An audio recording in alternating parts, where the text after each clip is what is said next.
नमस्कार दोस्तों, advocate Mowgli law information channel में आपका फिर से स्वागत है। दोस्तों, सीसीएस यूनिवर्सिटी से अपडेट प्राप्त करने के लिए हमारे चैनल को सब्सक्राइब करें, साथ में बेल आइकन को प्रेस करें जिससे मैं कोई भी वीडियो बनाता हूं नोटिफिकेशन द्वारा आप तक पहुंचे।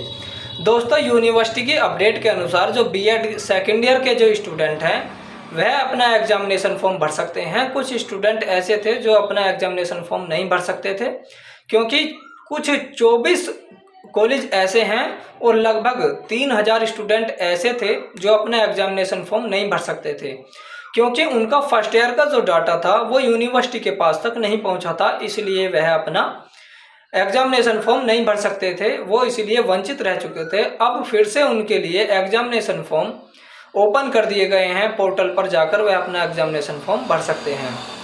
दोस्तों, यूनिवर्सिटी की जो दूसरी अपडेट है वो सीसीएस यूनिवर्सिटी में अब की बार भी मेरिट बेस पर एडमिशन होंगे क्योंकि सेंटर गवर्नमेंट CUET का जो टेस्ट रखा गया था वो सेंटर गवर्नमेंट यूनिवर्सिटी के लिए ही रखा गया था।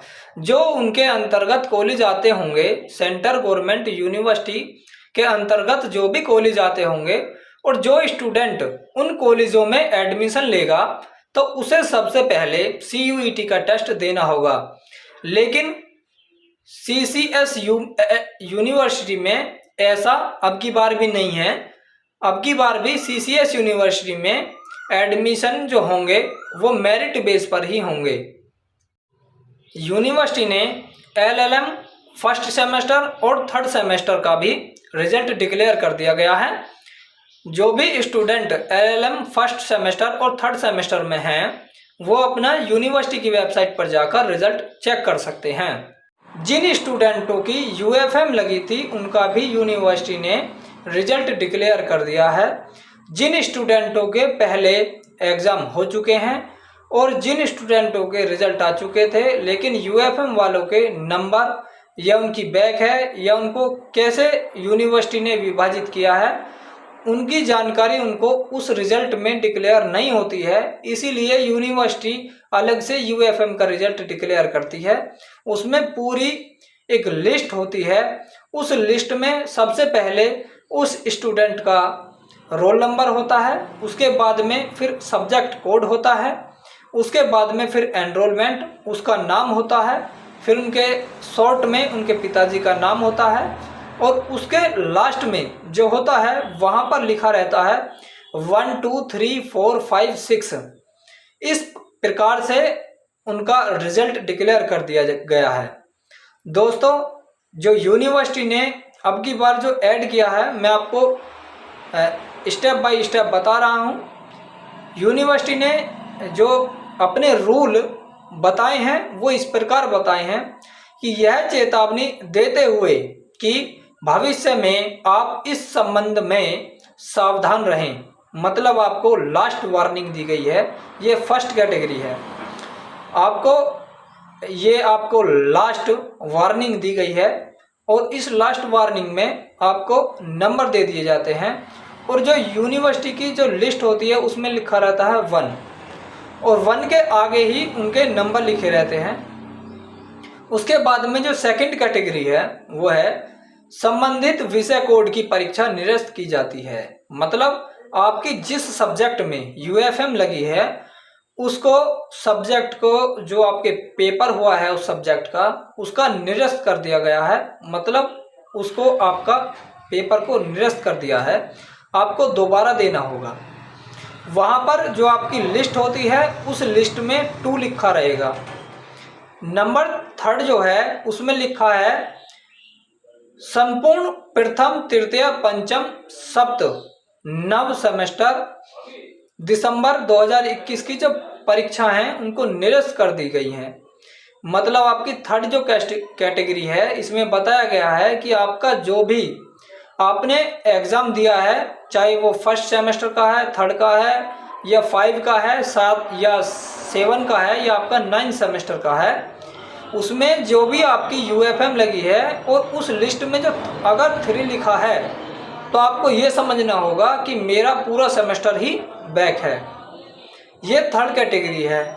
और जो फोर्थ कैटेगरी है उसमें बताया गया है संपूर्ण प्रथम तृतीय पंचम सप्तम नवम सेमेस्टर दिसंबर 2021 की परीक्षा निरस्त कर दी गई है तथा भविष्य में अगले एक सेमेस्टर जून 2022 की परीक्षा में सम्मिलित नहीं हो सकेंगे।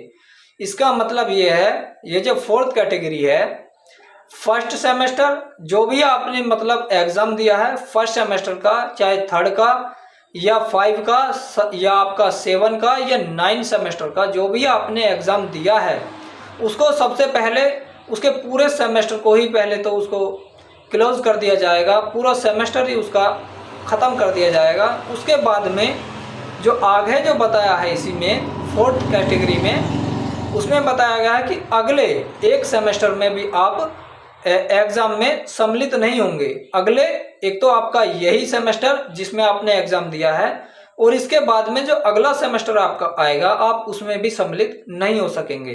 ये फोर्थ कैटेगरी है। और आपकी जो 5 कैटेगरी है उसमें बताया गया है, पहले मैं यूनिवर्सिटी का रूल पढ़ता हूँ उसके बाद में मैं आपको अपनी भाषा में समझाऊंगा। 5वां जो कैटेगरी है उसमें बताया गया है कि संपूर्ण प्रथम तृतीय पंचम सप्तम नवम सेमेस्टर दिसंबर 2021 की परीक्षा निरस्त कर दी गई है तथा भविष्य में आप अगले 2 सेमेस्टर जून 2022 व दिसंबर 2022 की परीक्षा में सम्मिलित नहीं हो सकेंगे। इसमें बताया गया है जो 5 कैटेगरी है, इसमें बताया गया है कि जो संपूर्ण, चाहे आपने फर्स्ट सेमेस्टर का एग्ज़ाम दिया है, चाहे आपने थर्ड का, 5 का या 7 का या 9 सेमेस्टर का जो भी आपने एग्ज़ाम दिया है उसमें तो आपका वो सेमेस्टर आपको ख़त्म है ही, लेकिन अगले जो आपके 2 सेमेस्टर हैं उसमें भी आपको सम्मिलित नहीं किया जाएगा। आप अगले 2 सेमेस्टर के भी एग्ज़ाम नहीं दे पाएंगे। और जो 6 कैटेगरी है उसमें बताया गया है, सबसे पहले मैं यूनिवर्सिटी का रूल पढ़ रहा हूँ, संपूर्ण प्रथम तृतीय पंचम सप्तम और नवम सेमेस्टर की दिसंबर 2021 की परीक्षा निरस्त कर दी गई है तथा भविष्य में आप अगले 3 सेमेस्टर जून 2022, दिसंबर 2022 व जून 2023 की परीक्षा में सम्मिलित नहीं हो सकेंगे। इसका मतलब है कि आप जो भी आपने एग्ज़ाम दिया है इस सेमेस्टर में, एक तो ये आपका ख़त्म हो गया है और अगले जो 3 सेमेस्टर आएंगे आप उसमें भी सम्मिलित नहीं हो पाएंगे। मैं आपको इसका परफॉर्मा अभी फ़ोटो के द्वारा इस वीडियो के माध्यम से सम्मिलित करूंगा और जो रिजल्ट डिक्लेयर करती है लिस्ट के अनुसार उसका भी मैं आपको एक फ़ोटो इस वीडियो के माध्यम से और उस फोटो के माध्यम से इसमें सम्मिलित करूंगा। आपको उस वीडियो के अनुसार और उस फोटो के अनुसार आपको समझना होगा। यह आपके लिए बहुत ही महत्वपूर्ण जानकारी है। जय हिंद, जय भारत।